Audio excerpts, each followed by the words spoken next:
Hey guys, if you struggle with the big victim mentality, hang around because we're going to talk a little bit about what it does to you, why it happens, and how we can fight it back. Okay, that I deal with that a lot because I train kids. I train kids of all ages, and teenagers and adults. I coach them in tennis, and I have to. But working with kids, I have to find the right way to work through their mind in order to get them out of that mentality, of saying, the other guy, in the match, the other guy was cheating, or his parents were coaching him, or it was too hot, or the court wasn't in good conditions, it was too fast, or probably the weather was too windy, my stomach was hurting. So they one of the things that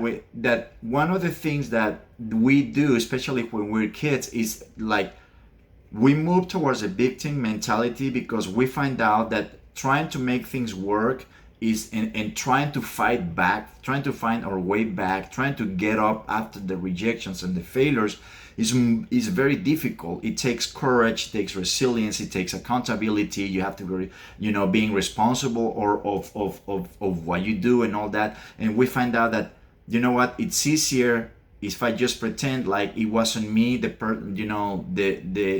who did this to myself, but it was more forces that I have no control of. It could be a person or it could be a thing. So one of the what I tell the kids when they try to when they're moving towards that victim mentality is like, okay, if you're gonna move towards that, let's make it clear what you're gonna have, what you're paying, let's make it clear how it's going to affect you and what you're leaving behind. First, you're not gonna find your potential. Okay, you're not there. There is no way that you're gonna be able to really recognize, okay, how good can I be in this? What are my chances? There is no way that you're gonna find become responsible for the things that you do. So you're always gonna try to hide your mistakes behind someone or events that are completely out of your control. You're pretty much deciding that you're gonna quit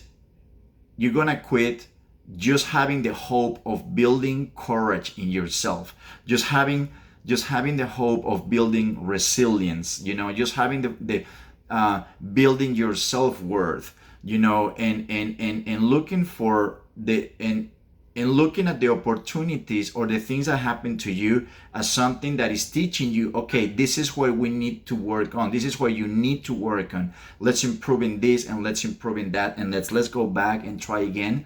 And we don't see that when we are rejected or we fail,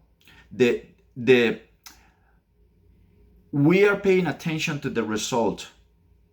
And we cannot see that the fact it's not really the result that you need to pay attention to. You need to pay attention to becoming a person with the attitude that says, I have to get back up and try again.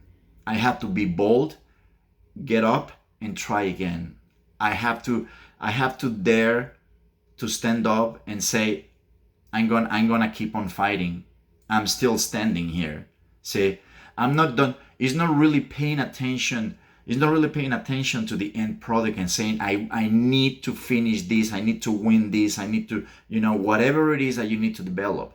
The first thing that you need to think of is, I want to develop the habit of getting back up and then trying again, and then again, and then again, and then again.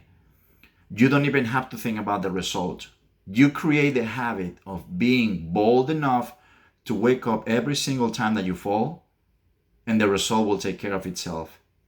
Now, if you decide that you're going to have the victim mentality, then even the things right now that are within your potential that you can create, you are not going to be able to create them. Why?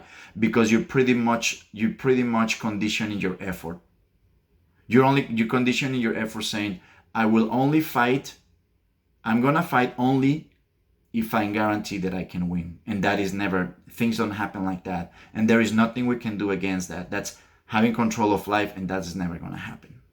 Okay? So the one thing that I say you need to pay attention to whenever you're moving towards that victim mentality is, stop looking at the result as the price of it and focusing on that so much, and start thinking you work not on the end product, but on the form, on the procession, on what's happening between the beginning and the end of the process, and becoming a person that says, I'd rather become a person that if I fail 5, 10, or 20 or 100 times, I'm gonna have the guts to get back up and try again.